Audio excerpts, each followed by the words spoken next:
اب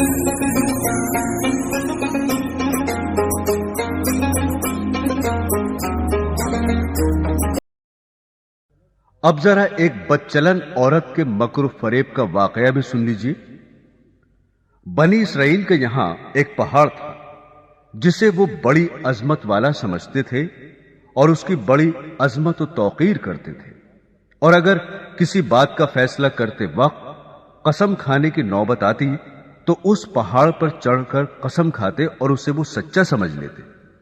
اس شہر میں ایک خوبصورت عورت تھی جس کا ایک نوجوان سے ناجائز تعلق ہو گیا۔ عورت نے اس کو اپنے مکان میں بلانا شروع کر دیا۔ شوہر کو شبہ پیدا ہو گیا۔ بیوی سے کہا کہ مجھے شبہ ہے کہ میری غیر حاضری میں کوئی تمہارے پاس آتا ہے۔ عورت نے انکار کیا۔ شوہر نے کہا اگر تو سچی ہے تو پہاڑ پر چڑھ کر قسم کھا لے کہ تیرا کسی سے ناجائز تعلق نہیں ہے۔ عورت نے کہا ہاں، میں کل پہاڑ پر چل کر قسم کھانے کو تیار ہوں۔ ادھر اس نے اپنے آشنا سے کسی طرح چھپ کر یہ کہہ دیا کہ کل تم پہاڑ کے نیچے ایک گدھا لے کر کھڑے رہنا، میں اور میرا شوہر پہاڑ پر چڑھنے کے لیے وہاں آئیں گے، اور میں شوہر سے کہوں گی کہ پہاڑ پر چڑھتے ہوئے میں تھک جاؤں گی، اس بہانے تمہارا گدھا کرائے پر لے کر میں اس پر سوار ہو کر پہاڑ پر چڑھوں گی۔ تم گدھے والے کے بھیس میں وہاں موجود رہنا اور گدھے پر مجھے سوار کر کے میرے ساتھ ساتھ چلنا۔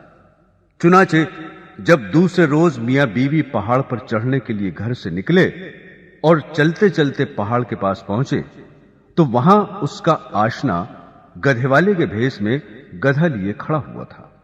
عورت نے شوہر سے کہا چلتے چلتے میں تھک گئی ہوں، مجھے یہ گدھا کرائے پر سواری کے لیے دو۔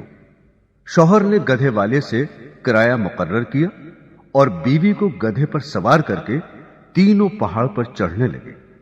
جب وہ جگہ آئی جہاں لوگ قسمیں کھاتے تھے تو اس مکار عورت نے اپنے آپ کو گدھے سے نیچے گرا دیا، اور اس گرنے میں اپنی رانے وغیرہ قابل سطر بدن بھی ننگا کر دیا، اور ایسی صورت پیدا کر دکھائی کہ شوہر نے یہی سمجھا کہ گدھے سے اتفاقاً گر گئی اور گرتے ہوئے اتفاقاً ننگی ہو گئی ہے۔ وہ جھٹ اٹھی اور اپنا لباس درست کر کے پہاڑ کی قسم کھانے والی جگہ پر کھڑی ہو کر کہنے لگی میں قسم کھاتی ہوں میرے ننگے بدن کو آج تک تمہارے سوا اور اس گدھے والے کے سوا اور کسی نے نہیں دیکھا۔ شوہر مطمئن ہو گیا کیونکہ اس نے یہ سمجھا کہ اس گدھے والے نے اسے گدھے سے گرتے ہوئے اس کا ننگا بدن اتفاقاً دیکھا۔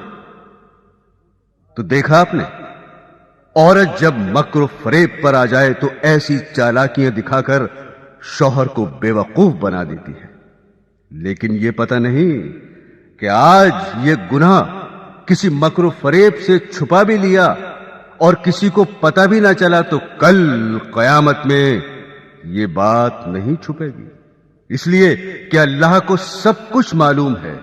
اللہ سے کوئی کام چھپا ہوا نہیں، دنیا والوں سے چھپ سکتا ہے لیکن اللہ تعالی سے نہیں چھپ سکتا، اور اللہ کے نبی صلی اللہ علیہ وسلم نے اس کا عذاب بتا دیا کہ ایسی عورت سینے کے بل جہنم کے اندر جلے گی۔